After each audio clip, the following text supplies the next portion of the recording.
In this lecture, I'll go over malonic acid ester synthesis. So it's very similar to acetoacetic acid ester synthesis, within a difference that here you would have an ester on both sides, and in the other case you had a ketone on one side.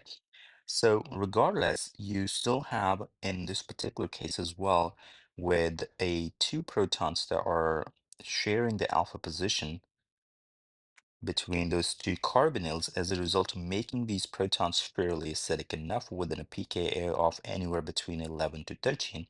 So as a result, we can use an alkoxide bases to remove those quantitatively. So I want to make sure I use the same base that you have on the ester side here so that we can avoid any sort of hydrolysis. So the first step here would have been, okay, I'm going to go ahead and use this ethoxide to go ahead and remove this proton here. And when I remove this proton, I go ahead and create an enolate. And that enolate now can be served as a really good nucleophile, just like what we were doing in case of acetoacetic ester synthesis. So now this nucleophile that I got can be used to run in a SN2 reaction. And in the second step, I have this propyl bromide. Now I got this nucleophile doing the backside attack here. This comes out.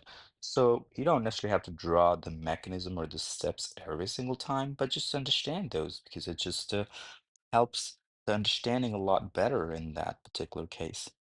So this goes away. Okay, and I still have a one hydrogen there, so I want to go ahead and draw that out. And now I got this propyl group attached to this position here.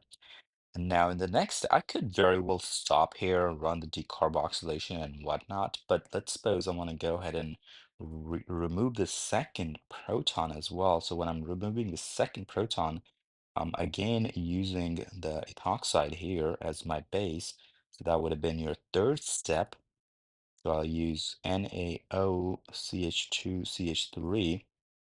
So that will make the enolate again. So I'm going to go ahead and remove that proton there, get it a negative charge, and that would be used as an nucleophile again. And then in the next step, I'm using an ethyl bromide. So I have number 4 here. I'm using an ethyl bromide to just simply run an SN2 type reaction here.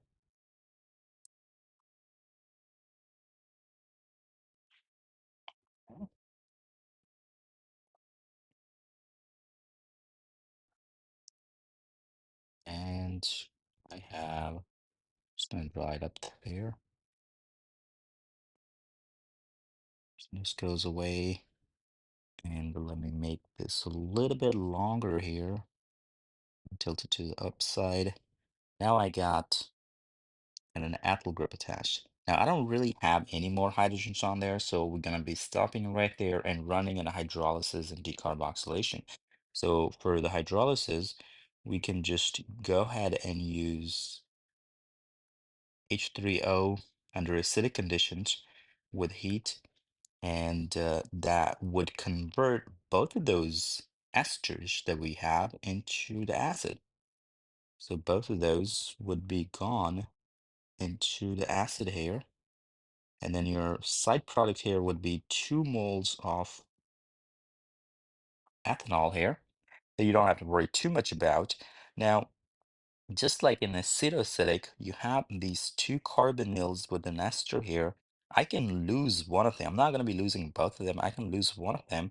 And then the reason why I can lose one of them is because of it makes it like in a six-member ring where it's easy to kind of remove the carbon dioxide. So this is what it's going to look like.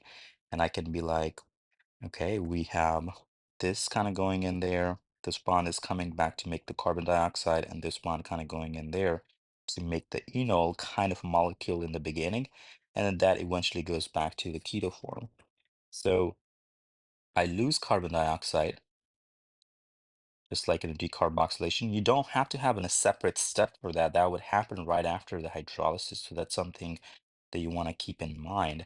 And then your second product here, okay, so if we follow what just really happened here, that got an OH there, I got this here, and I'm just gonna go ahead and follow up these.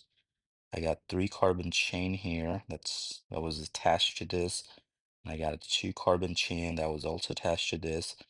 And remember, I made a double bond here, which eventually, so that's like gonna kind of in a hydroxyl dihydrate here, which eventually gonna tautomerize to in a keto form. So more exactly in an acid form because it's not really in a ketone, but it would go ahead and convert it back to that. So what I did at the end of the day is you you left one of the carboxylic acid sites kind of intact, and then you were able to add alkyl groups on the alpha carbons there twice. And again, like I said, you don't have to do it twice. You can just do it once. Like I can do the first step and the second step, and then I will do the hydrolysis and decarboxylation after that. So in that case, I would have only this molecule right there without this ethyl group, which is shown in the green here. So that could possibly happen as well. So like I said, these reactions can look a little bit of like larger and kind of scary, but they're not really scary if you follow the steps and ask yourself what's really happening after every step and what you're going to be doing in the next step. And they're very easy to understand in that case.